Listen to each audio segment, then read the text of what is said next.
दिल्ली के lieutenant governor Vinay Saxena साहब जब से आए हैं वो रोज़ाना कोई ना कोई एक ऑर्डर, कोई ना कोई ऐसा आदेश ज़रूर पास करते हैं रोज़ाना जो संविधान के खिलाफ हो और जो सुप्रीम कोर्ट के आदेशों की अवमानना करता हो। वो खुल के रोज़ाना कोई ना कोई आदेश पास करके बार बार ये कहना चाहते हैं कि मैं संविधान को भी नहीं मानता और सुप्रीम कोर्ट के ऑर्डर मेरे ऊपर लागू नहीं होते। एलजी साहब कह तो चुके ही हैं कि उनके ऊपर सुप्रीम कोर्ट के आदेश लागू नहीं होते, वो सुप्रीम कोर्ट के आदेशों को नहीं मानते, लेकिन रोज़ाना अपने आदेशों से भी वो यही साबित कर रहे हैं। आज फिर उन्होंने इसी सीरीज़ में एक और आदेश पारित किया जिसमें संविधान को भी वो नहीं मान रहे हैं और सुप्रीम कोर्ट के आदेश को भी वो उसका अपमान कर रहे हैं, सुप्रीम कोर्ट का कंटेम्प्ट कर रहे हैं। आज उन्होंने दिल्ली में अरविंद केजरीवाल जी की सरकार द्वारा, मुख्यमंत्री अरविंद केजरीवाल जी की सरकार द्वारा कैबिनेट द्वारा पास 4 साल पहले पास प्रस्ताव को आज पलटा है। 4 साल पहले सीएम साहब के नेतृत्व में दिल्ली सरकार ने, दिल्ली की कैबिनेट ने बिजली कंपनियों में 4 प्रोफेशनल डायरेक्टर्स की नियुक्ति की थी। अब एलजी साहब कह रहे हैं कि 4 साल पहले जो फैसला लिया गया था मैं उसको डिफरेंस ऑफ ओपिनियन के दिए हुए अधिकार के तहत आज पलट दे रहा हूँ। दिल्ली की कैबिनेट ने फैसला लिया, मुख्यमंत्री ने फैसला लिया, एलजी साहब के पास में कोई अधिकार नहीं है कि वो दिल्ली सरकार के बिजली संबंध में लिए गए फैसले को पलटें। उनके पास केवल डिफरेंस ऑफ ओपिनियन का अधिकार है। उसकी भी एक प्रोसीजर है, मैं उस पर आऊँगा। लेकिन 4 साल पहले से जो डायरेक्टर्स काम कर रहे हैं, 4 साल पहले दिल्ली की सरकार ने, कैबिनेट ने जो फैसला लिया उसको 4 साल बाद पलटने की एक नई रीति शुरू की है इन्होंने। कहते हैं मैं संविधान को नहीं मानूंगा, सुप्रीम कोर्ट के आदेशों को नहीं मानूंगा, 4-4 साल पुराने फैसले पलटूंगा। फिर तो 20 साल पुराने फैसले भी आप पलटने लगोगे इस तरह से, फिर तो आप 10 साल पुराने फैसले उठा के पलटने लगोगे। ऐसा अधिकार आपको किसने दे दिया एलजी साहब?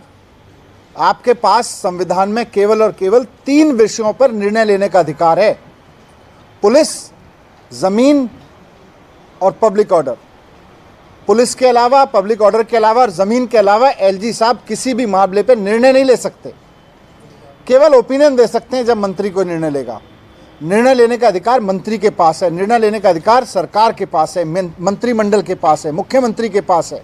मुख्यमंत्री या मंत्री कोई निर्णय लेंगे तो आप उसकी सहमति असहमति दे सकते हैं, लेकिन आप 4 साल बाद उठा के किसी फैसले को पलट नहीं सकते।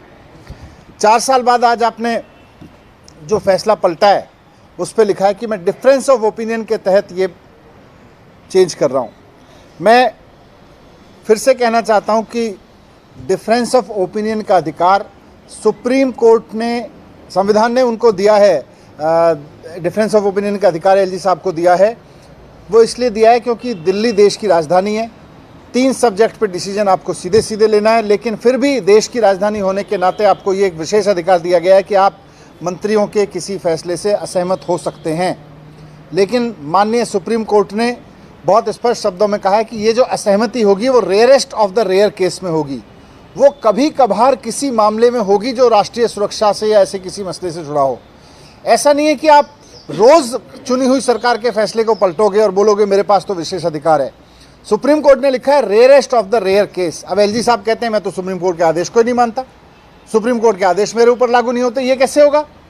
जब सुप्रीम कोर्ट ने ये कहा है कि rarest of the rare case में होना चाहिए, तो ये रोज़ाना आप सुबह उठ के रोज़ सरकार के फैसले को पलटने का जो निर्णय ले रहे हो, ये तो गलत है। ये तो सुप्रीम कोर्ट को भी नकार रहा है, संविधान को भी नकार रहा है। और डिफरेंस ऑफ ओपिनियन लेने का तरीका क्या होगा उस पर भी संविधान ने लिखा हुआ है, उस पर भी सुप्रीम कोर्ट ने बोला हुआ है, उस पर भी ट्रांजैक्शन ऑफ बिजनेस रूल है उसके ऊपर कि कैसे होगा। डिफरेंस ऑफ ओपिनियन ऐसे नहीं हो सकता जैसे एलजी साहब कर रहे हैं रोज़ाना, कि एलजी साहब अफसरों से फाइल मंगाते हैं, उस पर लिख देते हैं मेरा इस पर डिफरेंस ऑफ ओपिनियन है, ये आदेश लागू करो। ऐसे नहीं हो सकता।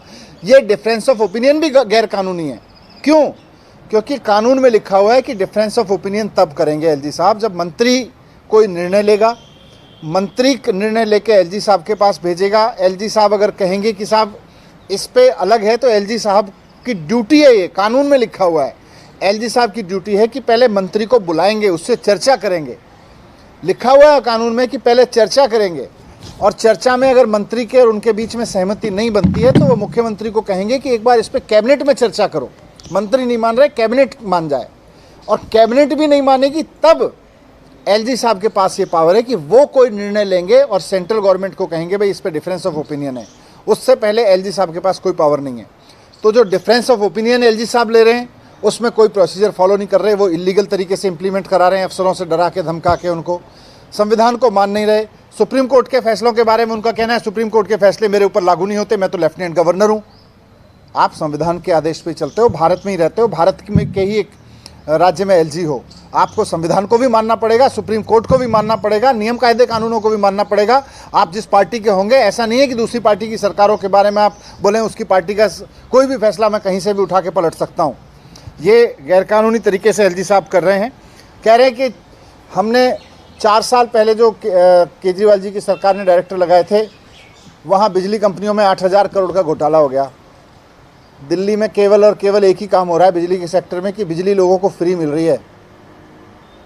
कोई घपला, कोई घोटाला नहीं। कहाँ घोटाला हो गया, कौन सा घोटाला हो गया, सब हवा में है। रोज़ कोई नया आरोप लगाते हैं, कभी मेरे ऊपर आरोप लगाते हैं, कभी किसी और के ऊपर आरोप लगा देते हैं, सीबीआई भेज देते हैं, ईडी भेज देते हैं। करा लो इसकी जांच, इस 8,000 करोड़ की भी करा लो। आपको ये पावर कहाँ से आ गई? आपके पास ये पावर है कि आपको लग रहा है घोटाला हुआ, जांच कराओ।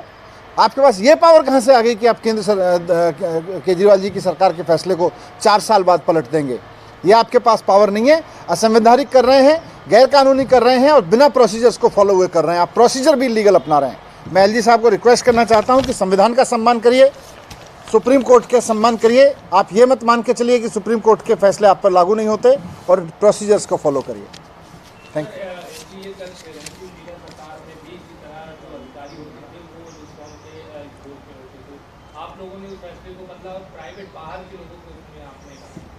बिजली कंपनियों के बोर्ड में प्रोफेशनल्स को लाना कोई गलत नहीं है, और ये सरकार की पॉलिसी है कि सिर्फ अफसर क्यों बैठेंगे, प्रोफेशनल्स को बैठना चाहिए।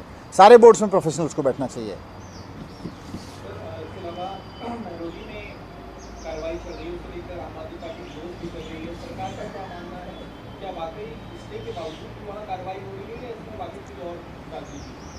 देखिए, जब उसमें कोर्ट के भी आदेश हैं, और मैं तो कल मीडिया पे देख रहा था कि किस तरह से जिन लोगों ने घरों की रजिस्ट्री तक करा रखी हैं उनके घर तोड़े जा रहे हैं, जो लोग हाउस टैक्स दे रहे हैं उनके घर तोड़े जा रहे हैं। तो ये भारतीय जनता पार्टी को करना तो कुछ आता नहीं है, तोड़ना ही आता है।